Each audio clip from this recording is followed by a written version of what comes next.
가슴에 품고 믿음으로 가야 할 것이 뭐냐라고 할 때 비전이라고 그랬습니다.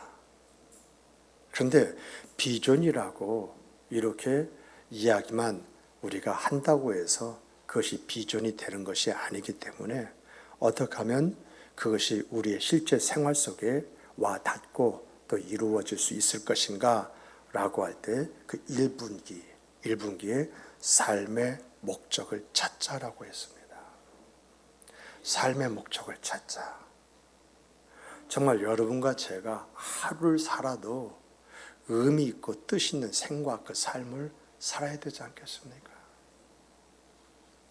어떤 사람처럼 이것이 인생이다라고 이렇게 떠들고 외치지는 못한다 할지라도 그래도 내 자신, 내 스스로 생각할 때 내 인생은 의미 있었고 가치가 있었다라고 자부할 수 있는 이러한 것들이 내 안에 있어야 되지 않겠습니까? 그래서 1월 달에 정말 내가 누구냐, 교회 안에서 내가 누구냐, 가정 안에서 내가 누구냐, 사회 안에서 내가 누구냐라고 하는 정체성을 알아야겠기에 정체성을 알자 했습니다. 2월 달에는 여러분과 제가 누구냐 정체성을 가지고 있으면 거기에 대한 가치를 가져야 되지 않겠습니까? 교회 안에서 내가 목사라면 목사의 가치를 가져야 되고, 가정 안에서 가장이고 남편이고 아버지라면 거기에 대한 가치를 가져야 되고, 내가 직장에서 상사이면 상사로서 그 가치를 가져야 되고, 내가 사업을 하면 사장으로서 그 가치를 가져야 한다는 것입니다. 이렇게 내가 누구냐라고 하는 정체성이 주어지고 그 안에서 가치가 이제 주어졌다고 한다면 내가 어떻게 살아야 할 것이냐라는 문제가 주어지지 않습니까?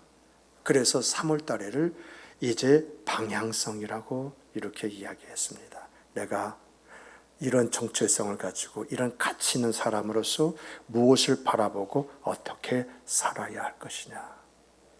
이러한 부분들을 다루었습니다. 그런데 이러한 내용은 결국 한마디로 요약을 한다고 한다면 사명입니다. 사명. 정체성을 아는 것도 사명이고, 가치성을 아는 것도 사명을 위한 것이고, 방향성을 위한 것도 사명을 위한 것입니다. 그러므로 삶의 목적을 찾자라고 할 때에 하나님께서 나를 이 세상에 보내실 때에는 덧없이 뜻없이 보내시진 않았다는 것입니다. 나를 통해서 이루실 일이 있기 때문에 오늘의 이 교회를 주셨고, 오늘의 내 가정을 주셨고, 오늘의 내 직장과 사업체를 주셨다고 하는 것입니다. 그러므로 오늘 우리가 살아감에 있어서 하나님이 원하심이 뭐냐? 내가 어떻게 살아야만이 이 세상에 나를 보내신 하나님의 뜻에 합당한 그런 생과 그 삶을 살아갈 수가 있을 것이냐? 이것을 찾자는 것이었습니다. 그래서 2분기에는 삶의 목적을 극대화하자. 1분기 때 삶의 목적을 찾았느냐? 그러면 그 삶의 목적을 극대화하는 그런 생과 삶을 살자. 정말 하나님께서 여러분과 저를 이 세상에 보내실 때에는 뜻이 있어서 나를 통해서 이루실 일이 있어서 이 세상에 나를 보내셨다고 한다면 그것이 뭡니까? 내가 사명을 가지고 살아야 될 내용이 무엇입니까? 무엇을 해야 하나님께서 나를 통해서 기쁨과 즐거움을 얻으실 뿐만 아니라 내가 하나님 앞에 섰을 때에, 내가 믿음의 용장들과 믿음의 선배들 앞에 섰을 때에 자랑할 것. 나는 이렇게 살아왔습니다. 그게 뭐냐라고 할 때 성경은 주의 지상 명령을 수행하는 것이다 라고 이야기를 합니다. 그래서 4월 달을 전도다 이렇게 이야기했고, 그런데 5월 달에는 전도만이 우리가 이제 마음을 갖는다고 해서 되어지는 것이 아니라 전도의 동력, 이 동력을 얻기 위해서 내가 무엇을 해야 할 것인가? 우리 기도하자 해서 5월을 이제 기도라고 정했습니다. 그리고 6월 달을 보게 되면은 6월 달에는 내가 가지고 있는 재능이 뭐냐? 재능이면 재능, 능력이면 능력, 음식의 맛이면 음식의 맛으로 사람들의 마음을 사기 위해서 나누는 그러한 생과 삶을 살자 하면서 첫 주 우리가 가질 정신이 필요하기에 그 정신을 뭐라고 이제 했느냐면 나눔은 우리가 해야 할 선으로 여기자. 나누는 그 생과 삶을 우리는 선으로 여기자. 그리고 둘째 주에는 나눔에서 갖게 되어진 섬김이 있지 않습니까? 나눔을 선으로 여겼다고 한다면 이것이 결국 나눔이 섬김이잖아요. 이 섬김을 습관화하자. 그리고 세 번째 주에는 나누다 보면은 때는 언제까지라고 하는 시험이 들고 사람 관계성에 실족을 할 때가 있어요. 그럴 때 이런 시험과 실족을 어떻게 이길 수 있느냐? 이 시험과 실족을 이기기 위해서 우리는 하나님의 약속이라는 것을 붙잡자. 그래서 지난주에 설교 제목이 하나님의 약속이었습니다. 어디에 우리가 관심을 두고 살아야 할 것이냐라고 할 때 하나님의 약속에 관심을 두고 살자. 이런 말씀을 전해드렸습니다. 오늘은 이제 넷째 주로서 모든 이런 때가 있지 않습니까? 이 때 안에는 기한이라는 것이 있어. 기한이 차야 어떤 역사가 이루어지는데 그 역사가 이루어지는 것을 때라 이렇게 이야기를 하고 있지 않습니까? 우리가 나누는 목적이 뭡니까? 그 나눔을 선으로 여기고 이러한 일들이 습관화시킬 뿐만 아니라 또 우리가 시험 들고 실족할 수 있을 때에 하나님의 약속이 뭐냐 이것을 찾자라고 했는데 무엇을 위해서 이렇게 해야 되는 것입니까? 그것은 하나님은 나에게 복음을 맡기셨습니다. 나는 복음을 증거하고 전파하는 그러한 사람입니다. 그러므로 내가 복음을 증거하고 전파했다고 한다면 그 복음의 아름다운 결실을 맺을 때까지 우리는 기다리는 인내를 가져야 된다. 그 이야기입니다. 지금까지 이러한 설교의 흐름을 가지고 이제 쭉 왔습니다마는 제가 안식월을 다녀오는 관계로 이게 끊어졌어요. 그 흐름이 끊어졌어요. 그래서 올 한 해 우리의 이제 주제가 뭐냐? 비전이고 이런 비전을 이루기 위해서 이제 분기별로 어떤 방향을 정했고 그 방향 속에서 그걸 이루기 위해서 매월 그리고 우리가 매주 이제 가졌던 것이 뭐냐 이러한 말씀들을 이제 좀 생각을 해보면서 오늘 인내에 관한 말씀을 드리려고 합니다. 성경을 보면은 인내는 말이 여러 부분에서 나오는데요. 성경을 찾아보면 크게 세 가지 부분에서 인내를 이야기합니다. 그러니까 우리가 그거 인내 참어 이런 것이 아니라 성경이 이 인내에 대해서 분명한 개념을 우리에게 이야기를 해주고 있습니다. 그 첫 번째가 뭐냐라고 할 때 인내는 뭐냐? 따라서 해보십시다. 참고 견디는 것이다. 그럼 무엇을 참고 견디는 것이냐라고 하는 것이 있겠죠. 정말 우리의 생과 삶에 내 욕구라는 것이 있어요. 이 욕구가 좋은 것인지 나쁜 것인지 내 안에 있습니다. 그런데 이러한 욕구를 내가 표현을 할 때도 있지만은 이러한 욕구를 표현해서는 안 될 때가 있어요. 그래서 오늘 이제 이 인내라고 할 때에 참고 견디는 것이 뭔가 하고 살펴봤더니 절제하고 다스려 가는 것을 여기서 참고 견디는 것이다, 이렇게 이야기합니다. 그래서 이러한 내용을 성경에서 찾아보니까 어떤 내용이 있느냐 하면은, 여러분, 요셉이 형에 팔려가 가지고 종살이 하다가 애굽의 총리가 되지 않습니까? 그랬을 때 형제들이 곡식을 사러 요셉에게 딱 오는데, 요셉은 형을 한눈에 딱 알아봤는데, 형들은 요셉이 국무총리가 되어 있는지 상상도 생각을 못했어요. 요셉의 그 형을 바라볼 때에 두 가지 마음이 교차합니다. 하나는 분노가 일어납니다. 내가 형의 그 미움으로 말미암아서 어떤 일을 겪었는가라고 하는 감정이 일어납니다. 그 두 번째는 혈육의 정이 일어납니다.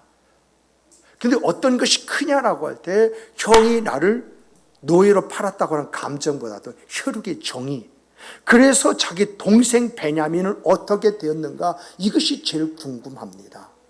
그리고 아버지 안부가 제일 궁금합니다.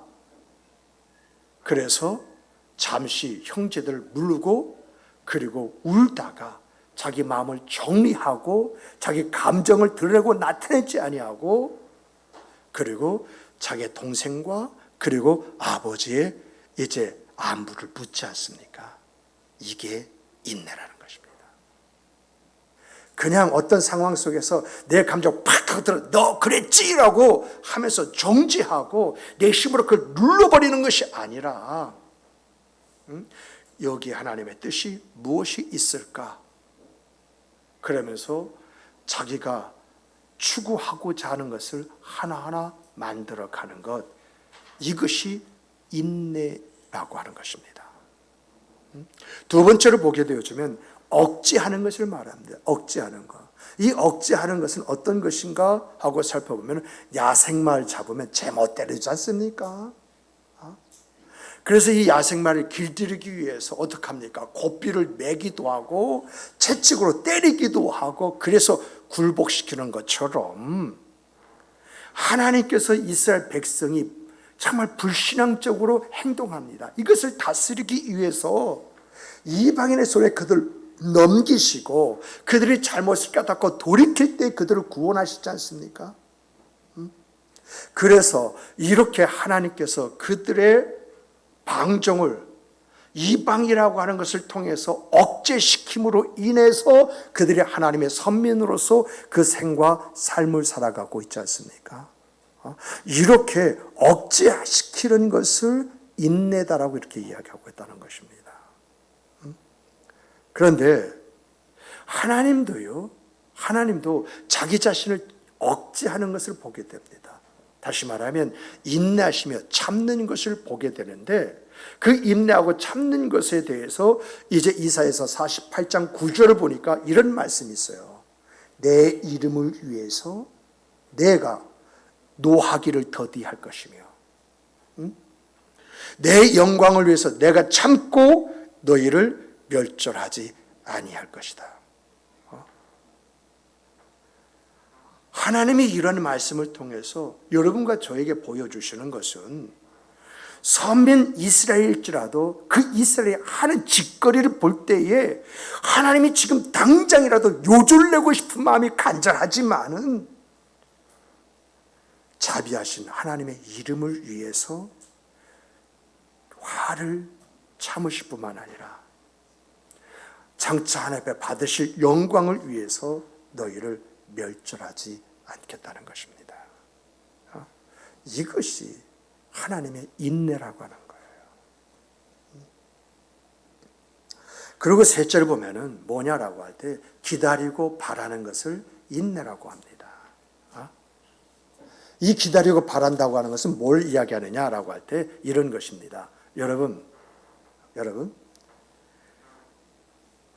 나이 어린 사람이 나이 든 나에게 반말 찍찍하고 말입니다.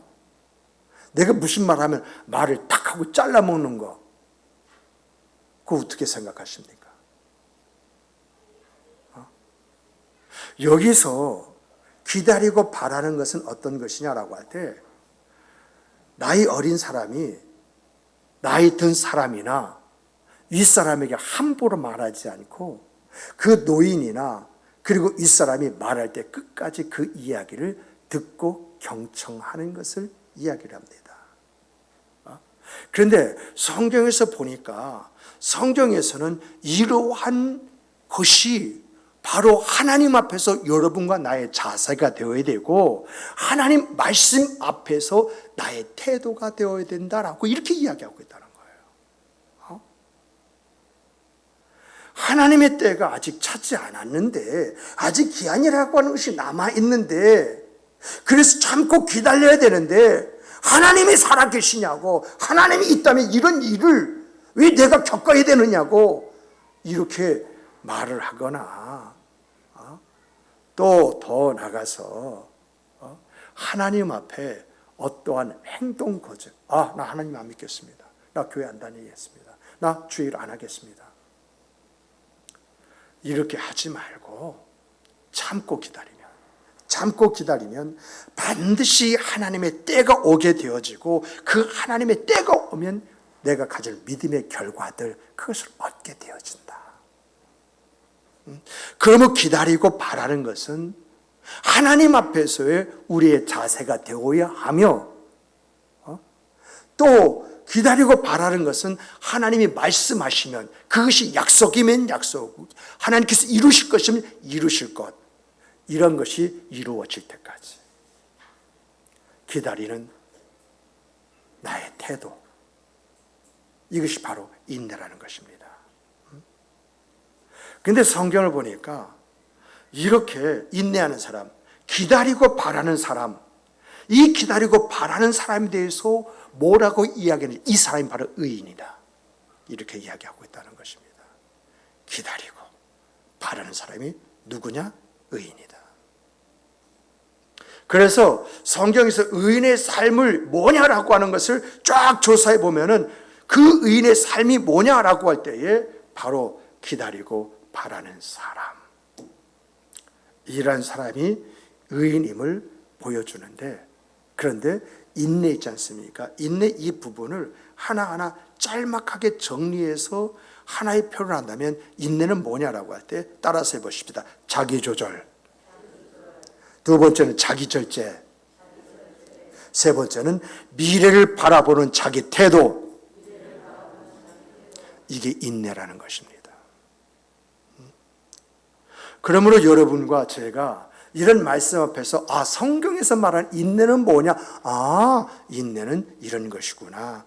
자기를 조절하는 것이 인내이고, 자기를 절제하는 것이 인내이고, 미래를 바라보는 나의 태도가 바로 인내이구나.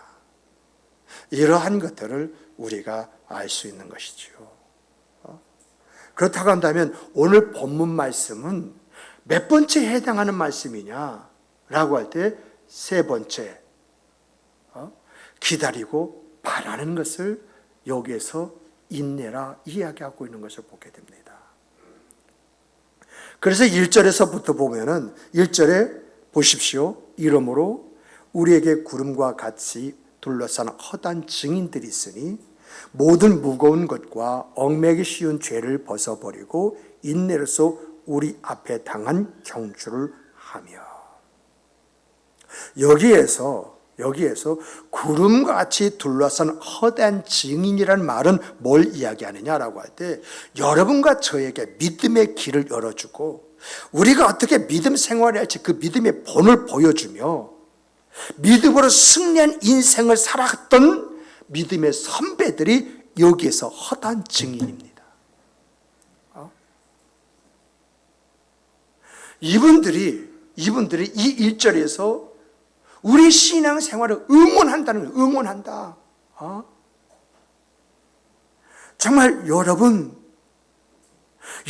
우리가 여러분에게 열어놓은 이 믿음의 길을 멈추지 말고 달려가십시오. 의심하지 말고 믿고 달려가십시오. 영적으로 염려, 근심, 걱정, 의심이라는 군더더기 그 살을 붙이지 말고 여러분의 몸에 죄가 기생하지 못하도록 만들면서 오직 믿음으로 바라보고 그 길 향해서 뛰어가십시오. 이렇게 격려하고 응원하는 말씀이 1절 말씀이에요. 그리고 2절을 보게 되면은 2절 한번 보십시오. 2절 한번 다 같이 읽어보실까요? 읽어보겠습니다. 믿음의 주요 또 온전하게 하신 이는 예수를 바라보자. 그는 그 앞에 있는 기쁨을 위하여 십자가를 참으사 부끄러움을 개치 아니하시더니 하나님 우편에 앉으셨느니라. 우리가 예수만을 바라보고 살아갈 이유가 뭐냐? 예수는 우리가 가야 할 길을 먼저 걸어가신 분이고, 믿음의 선진들도 이 예수가 가셨던 그 길을 이제 예수를 바라보면서 걸어갔고, 또 우리도 그분을 바라보면서 그 길을 가야 하기 때문에 예수를 바라봐야 한다라고 하는 것입니다. 예수를 바라보면서 그는 그 앞에 있는 기쁨을 위해서 십자가를 참으사 부끄러움을 개치 아니하시더니 라고 하는 말을 통해서 이야기해 주는 것이 뭐냐? 우리가 예수님만 바라보고 그분이 어떻게 사셨는지를 배워야 하며, 그분이 어떻게 하나님 안에서 십자가의 수치를 참았는지를 봐야 된다는 것입니다. 정말 우리 주 예수 그리스도는 하나님 보좌 우편, 그 하나님 보좌 우편의 그 보좌를 바라보면서 그 결승점을 통과하셨다라고 하는 것입니다. 그리고 3절에서 따라서 해보십시다. 우리 다 같이 읽어보십시다. 3절, 너희가 피곤하여 낙심하지 않기 위하여 죄인들이 이같이 자기에게 거역한 일을 참으신 일을 기억하라. 이렇게 믿음 생활하다 보면 사람에게 시험 들지요. 세상에게서 실족하게 되어지죠. 그럴 경우에 예수님 이야기를 하나하나 되새김질하면서 사람과 세상이 그분에게 행했던 적대 행위죠. 그 적대 행위를 살펴보고 그분이 어떻게 이겼는지를 바라보라는 것입니다. 이렇게 여러분과 제가 사람의 시험과 세상으로부터 실족을 당하게 될 때에 예수님께서 그 십자가를 어떻게 참으시고 이기셨는지 그것을 바라보게 되어지면 내가 겪는 시험, 그 실족함, 이것을 넉넉히 이길 수 있다라고 하는 것입니다. 정리하면 우리 믿음의 선배들 이 길을 갔다는 것입니다. 그런데 여기서 선배들이 하는 이야기, 우리가 믿음 안에서 살아보다 보니까 믿음대로 산다는 것이 그것이 쉬운 것이 아니더라. 이것 전제되어진 상태에서 정말 우리가 어떻게 살아야 되느냐?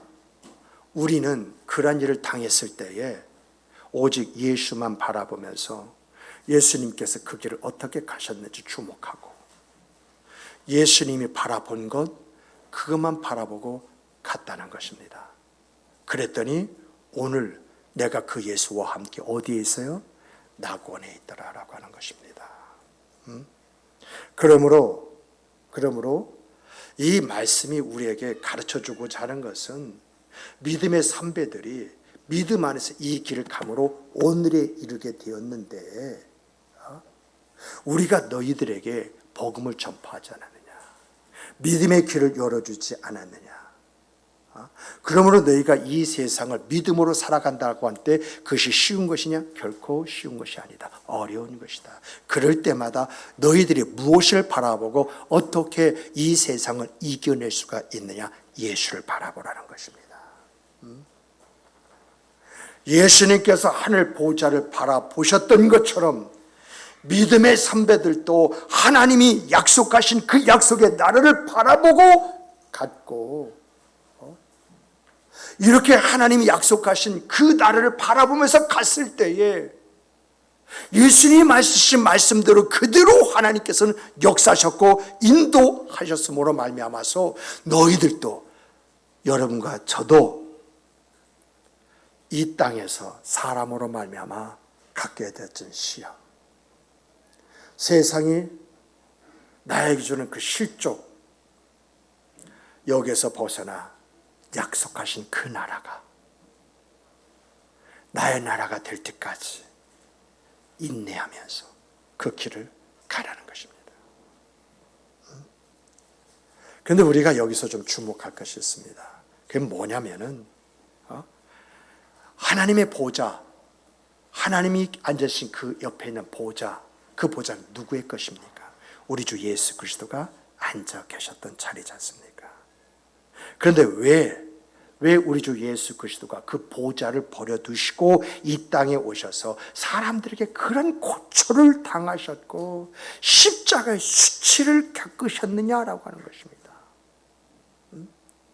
그리고 예수님께서 그냥 부활하시고 승천하시면 자연히 그 자리에 갔을 텐데 십자가의 그 중한 고통, 그 고통을 당하면서 왜 하나님이 그 보좌를 바라보면서 이기셨느냐라고 하는 것입니다. 그건 다른 것이 아니지 않습니까? 한마디로 이야기하면 영혼 구원이잖아요. 영혼 구원 때문에 하늘 보좌를 버리시고 우리 죄를 사셔야겠기 때문에 십자가에 죽으시고 대속의 피를 흘리심으로 우리의 죄값을 갚아주시고, 그리고 더 나아가서 그분이 보좌에 앉으셔야만이 우리를 위한 중보자가 될 수가 있고, 더 나아가서 장차 심판의 주로 이 땅에 오셔서 심판할 수 있기 때문에 그 하늘 보좌를 바라보시고 그 모든 난과 그 어려움을 극복하고 이겨내셨다라고 하는 것이 아니겠습니까? 그러므로 여러분과 제가요, 우리 주님이 원하시는 믿음의 선진들이 바라는 이런 믿음의 사람이 되기 위해서, 구원받은 하나님의 자녀가 되기 위해서 어떻게 해야 할 것이냐? 정말 믿음의 선배들이 했던 것처럼 말뿐만 아니라 나눔이란 방법으로 지속적으로 섬기고, 하나님이 그 영을 교회로 이끄시기까지 기도하면서 기다려야 하는 것이지 않습니까? 때로는 그것이 힘들고 어려울 수가 있어요. 그러나 힘들고 어려운 것 때문에 시험 들고 실족함이 주어질 때도 있지만은, 임산부가 아이가 그 뱃속에서 커올 때에 여러 가지 힘듦과 어려움이 있고 막바지에는 이제 그 아이를 잉태하는 고통의 그 수고가 있는 것처럼 한 영혼을 구원해내는 일이 쉬운 것이 아니다. 이만큼 어려운 것이다. 이것을 알고 믿음으로 인내해야 된다라고 하는 것이거든요. 그런데 여러분, 이것이 쉬워요? 여러분과 저는요, 이렇게 살아야 된다, 이렇게 해야 된다 알고 있습니다만은 그게 그렇게 잘 됩니까? 가서 복음 전해야 된다 알고 있어요. 죽어가는 영혼 살려야 한다 알고 있어요. 내가 복음을 전하면 언젠가 그 복음이 결실하게 될 것이다, 이거 알고 있어요. 내가 오늘 만나는 사람, 하나님이 나에게 복음을 전하라고 만나게 해주는 보내신 그런 사람이라고 하는 것, 그리고 하나님께서 그 사명을 감당하기 원하신다고 하는 것, 이거 알고 있어요. 그런데 우리는 나 혼자 주의 지키는 거, 그것도 버겁잖아요. 안 그런가요? 그렇게 살아보지 않았으면서도 하는 말이 뭐죠? 믿음으로 산다는 거 어려워. 그렇게 말하잖아요. 이렇게 말하는 이유가 뭐예요?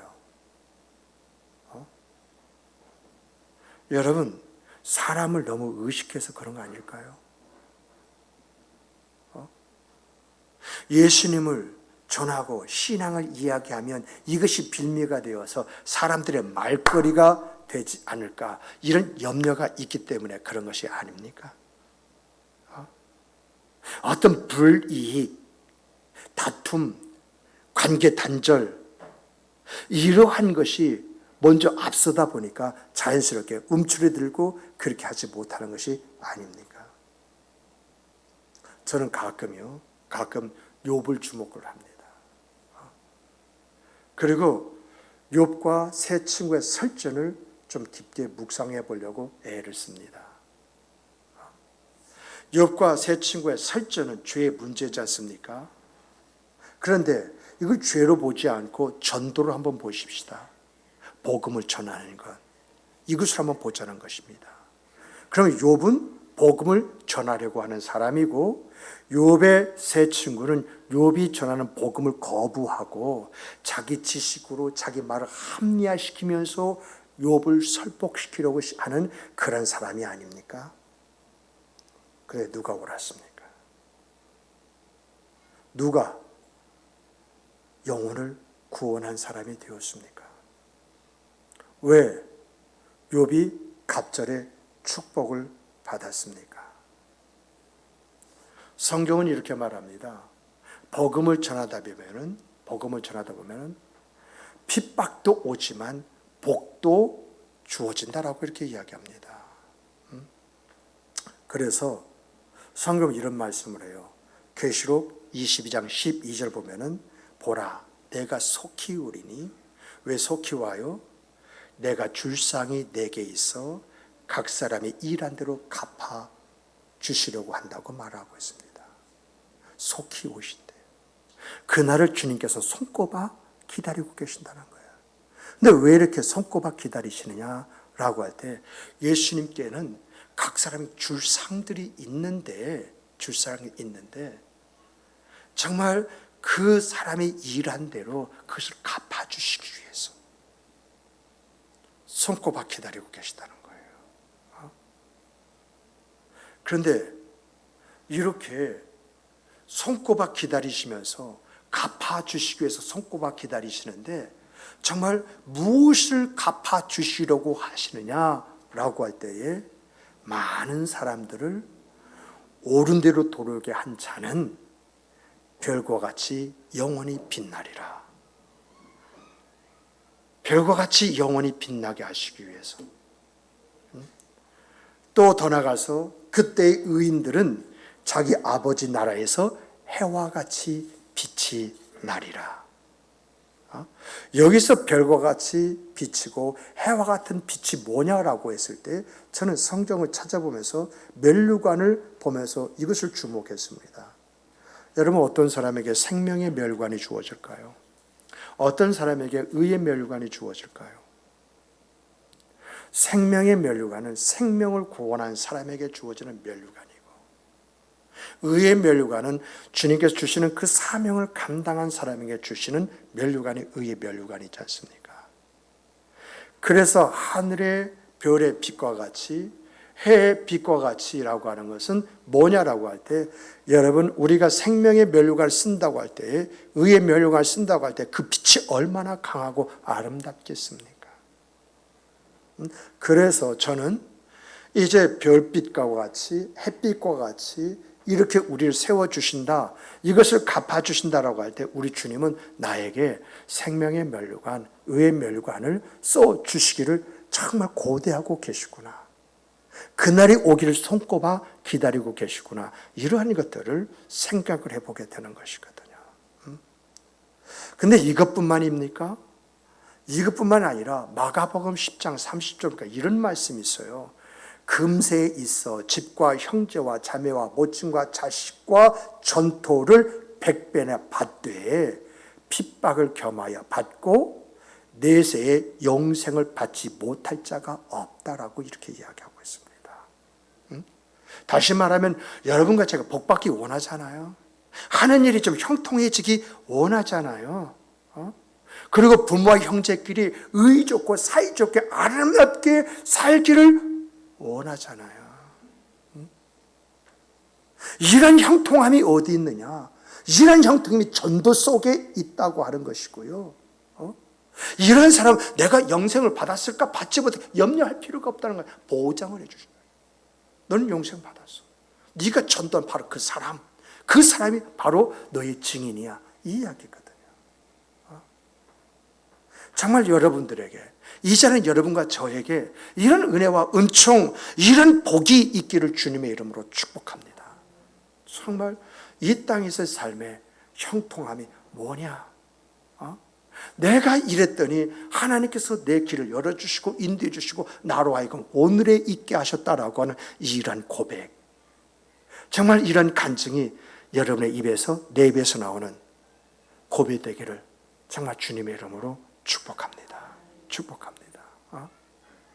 이렇게 여러분과 제가요 하는 일들마다 정말 형통하며 복이 임하기를 원한다고 한다면 여러분과 제가 관심을 가지고 해야 할 일이 뭐냐라고 하는 것입니다.